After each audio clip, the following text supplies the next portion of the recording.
ఇది శిథిలమైపోయే గుడారం. ఇది దీనికి రూపురేఖలు లేవు.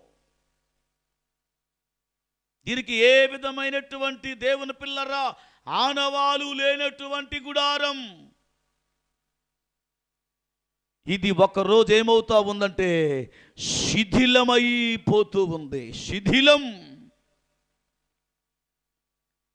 శిథిలము కానిది, స్థిరమైనది, నిత్యమైనది ఎక్కడుంది? ఇప్పుడు మనకు పరలోకములో ఉంది. దాని కొరకు మనం ఏం చేయాలి? ప్రయాసపడాలి. దాని కొరకు భక్తిలో ఎదగాలి. దాని కొరకు దేవునితో సహవాసము చేయాలి. దాని కొరకు అంగలార్చాలి.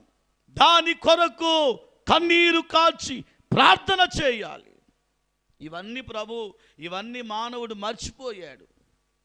ఇవన్నీ మర్చిపోయి ఏం చేస్తా ఉన్నాడు అంటే లేనిపోని వాటి మీద ఆశలు పెంచుకొని